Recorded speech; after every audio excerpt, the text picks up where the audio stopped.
Bien, voy a intentar ser obediente y por eso me he traído la intervención escrita, aunque soy incapaz luego de seguir, de leer. Bien, los ámbitos subjetivos de la nueva ley de contratos. La ley no miente cuando dice que ha seguido, a los efectos de delimitar el ámbito de aplicación, la estela iniciada por la Ley 30/2007 de contratos del sector público, a partir de la configuración del ámbito sobre la figura del poder adjudicador. Recordarán ustedes, y lo digo brevemente, que la 30/2007 lo que vino a hacer al final es poner fin a aquella tradición tan anclada en nuestro derecho interno de que la legislación de los contratos públicos era aplicable exclusivamente a las administraciones públicas, y de ahí la relación entre contratos públicos y contratos administrativos.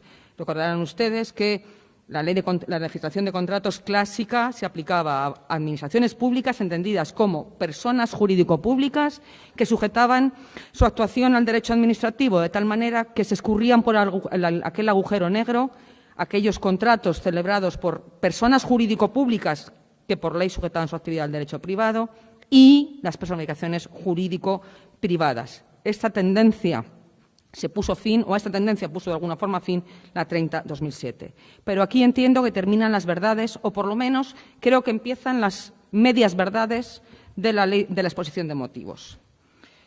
En primer lugar, la exposición de motivos, si se fijan ustedes, se refiere a la Directiva de 2004 como, de alguna forma, la referencia del poder adjudicador, nada más lejos de la realidad.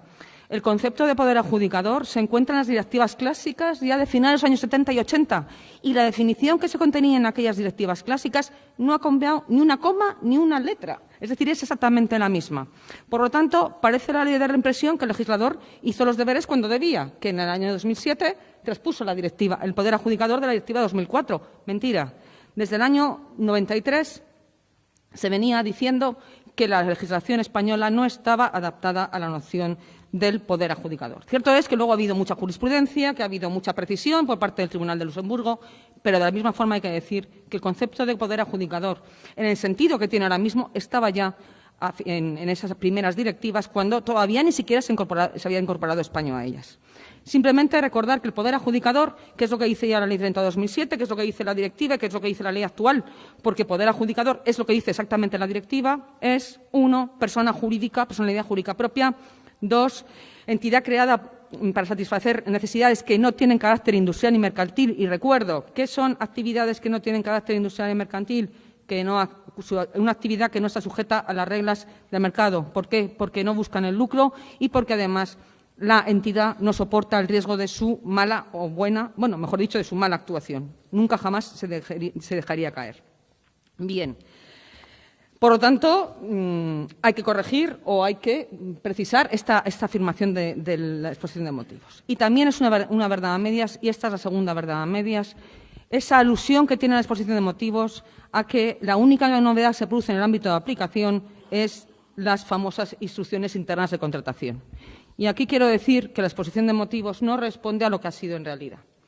Esta idea de la exposición de motivos responde a aquella batalla que se ha librado y en condiciones por la doctrina más cualificada, en el sentido de que no tenía sentido ya distinguir en los poderes adjudicadores entre contratos armonizados y contratos no armonizados, incluso que no tenía ningún sentido distinguir entre poderes adjudicadores que son administración pública y no son adjudicación pública.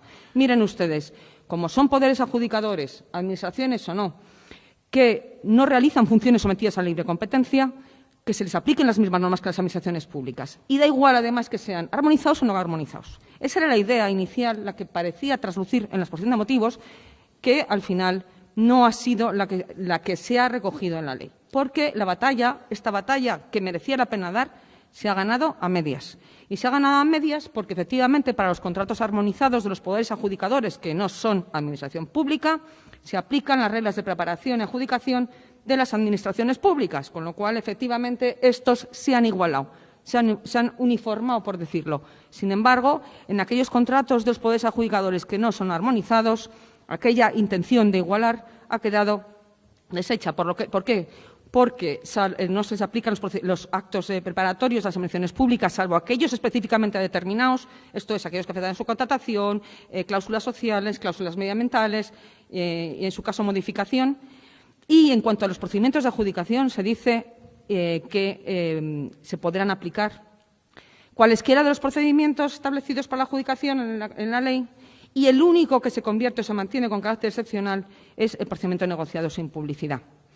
De ahí que las instrucciones no hayan desaparecido, aunque no han aparecido en su sitio, sino que aparecen en una disposición transitoria, porque es necesario que esa regulación, tanto de la preparación, que no están vinculados, como la regulación de cómo se van a utilizar los procedimientos, se realice en las instrucciones. Me consta que hay muchos autores y hay todavía en muchos seminarios, en muchos cursos, se está diciendo que puede haber una interpretación diferente de la ley que parece que ha igualado. Yo entiendo que esta interpretación diferente de la ley que parece que ha igualado se choca con el muro de la propia dicción literal de la ley. Y esto me preocupa porque al final, ahora en un momento que estamos en fenómeno de adaptación de las instrucciones, puede traer bastante inseguridad jurídica. Bien. Como en la Ley 30/2007, recordarán, la ley lo que hace es una división entre diferentes tipos de poderes adjudicadores y aquellos que no lo son para determinar cuál es su nivel de aplicación.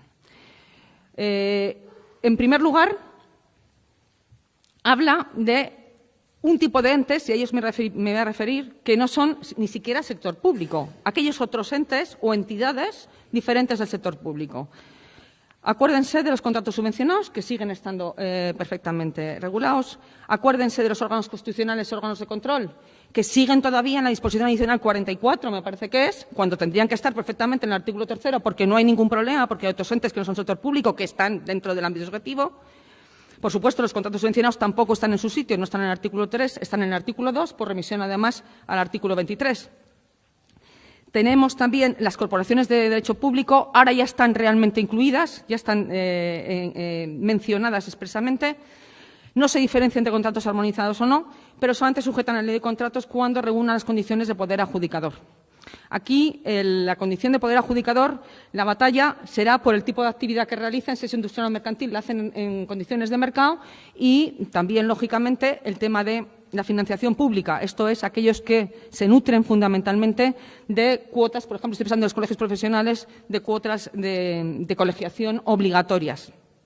Y, por lo tanto, ahí habrá que ver uno por uno si cumplen o no los requisitos de poder adjudicador, porque en ese caso entrarían como poderes adjudicadores y, por lo tanto, se le aplicarían las normas de la ley de contratos en las mismas condiciones que al resto de poderes adjudicadores que no son administraciones públicas.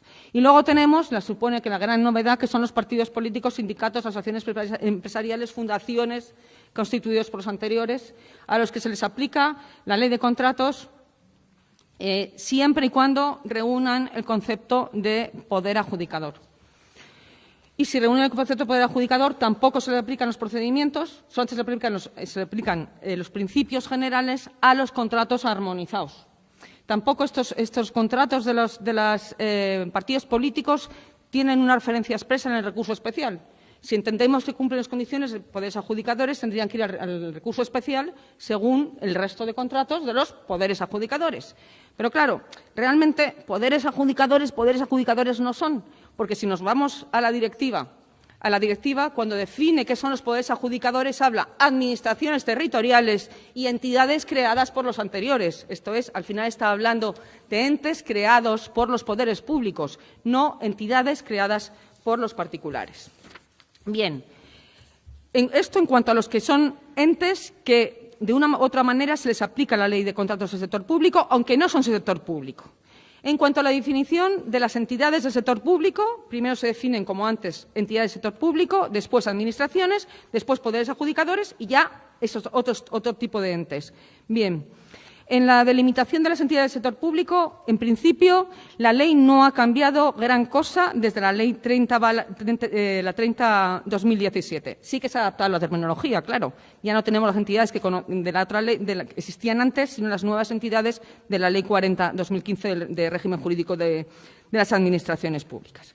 Aquí, de nuevo, la ley sigue nombrando por su nombre y apellidos todas aquellas entidades y luego, además, incluye el cajón desastre o el resto para meter cualquier otra entidad de derecho, entidad que reúna las condiciones de poder adjudicador que se le ocurra al legislador crear o que se pudiera asimilar a estas y, por lo tanto, al final ya cierran. Todos son entes del sector público.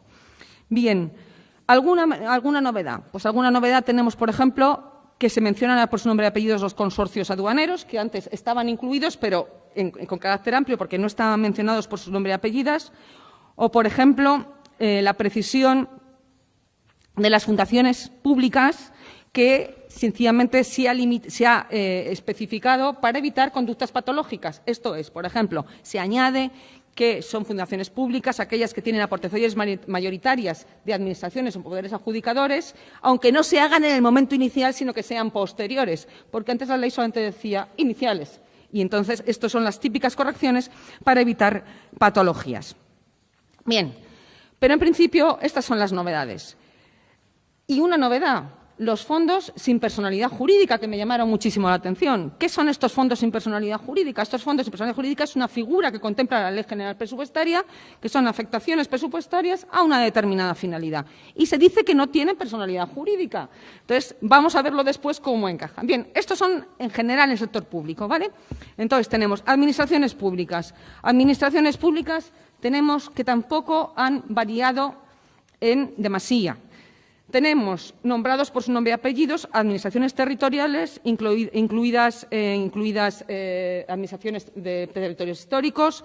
Tenemos entidades gestoras de seguridad social, exactamente igual que antes, organismos autónomos, universidades públicas y autoridades administrativas independientes, igual que antes, con otros nombres.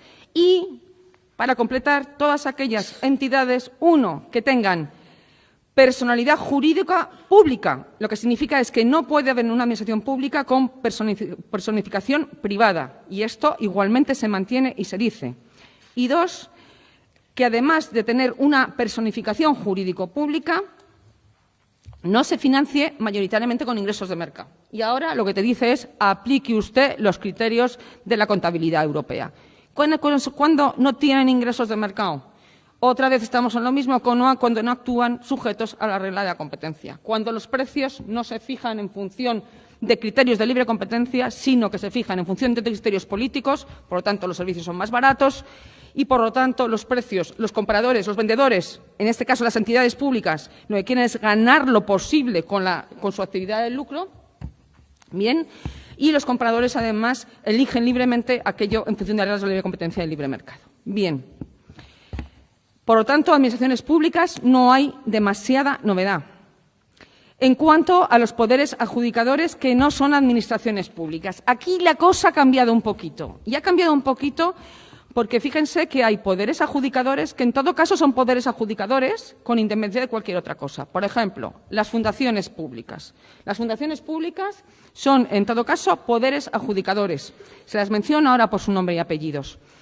Y luego, además, la idea clásica, aquellas personas de derecho público o derecho privada que no son administraciones públicas, pero que cumplen la noción de poderes adjudicadores. Las mercantiles, ¿qué van a ser? Las mercantiles podrán ser poderes adjudicadores, porque no pueden ser administraciones públicas, pero pero también pueden ser otras entidades del sector público cuando no son poderes adjudicadores. ¿Con esto qué quiere decir? Que las fundaciones, las asociaciones de poderes adjudicadores, siempre van a ser poderes adjudicadores, porque no pueden ser otros entes del sector público, aunque no reúnan las condiciones de poderes adjudicadores, porque ya lo está diciendo la ley, que son, en todo caso, poderes adjudicadores. ¿Qué es lo que queda en otros entes del sector público? Yo entiendo que si las figuras jurídicas se manejan bien, algunas sociedades mercantiles que realmente realicen actividades económicas, esto es, que actúen sujetas a las reglas de la libre competencia. La diferente intensidad de aplicación de la ley se mantiene nuevamente, aunque ya hemos visto que en los poderes adjudicadores, que no son administraciones públicas, se intensifica la aplicación de la ley de contratos para aquellos los contratos armonizados que se van a preparar y adjudicar como si fueran administraciones públicas.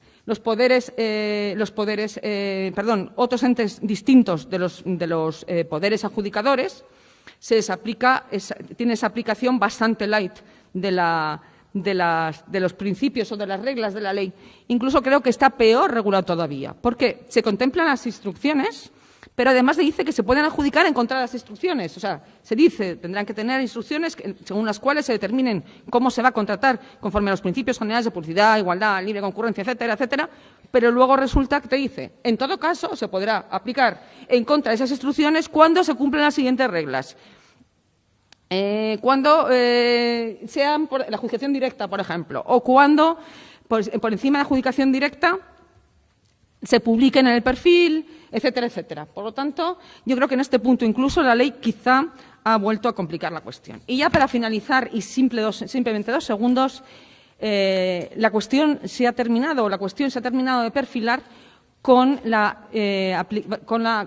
se ha conducido a la competencia de la Ley de Jurisdicción Contenciosa Administrativa, en principio, todos los actos que afectan a la preparación y adjudicación de los contratos. Da igual que sean administraciones públicas, que sean poderes adjudicadores, que sean otras entidades del sector público o que sean incluso contratos de este tipo de entes que no son ni siquiera del sector público, porque ahora sí que la ley contempla la necesidad o la posibilidad, no, la obligación de que las cuestiones que se susciten sobre ellos vayan a la Ley de la Jurisdicción Contenciosa Administrativa. Lo que no sé es si lo ha solucionado bien, porque aunque sí que se establece, por ejemplo, para otros entes del sector público se ha establecido un recurso obligatorio, un recurso administrativo de la Ley 39/2015, lo que ocurre es que en aquellos supuestos en que hay recurso especial, cabe recurso especial, como el recurso especial es potestativo, pero no es posible interponer otro recurso diferente, si los particulares decidieran no impugnarlo mediante el recurso especial, hay un vacío cuando son personificaciones jurídico-privadas porque no hay derecho administrativo que aplicar.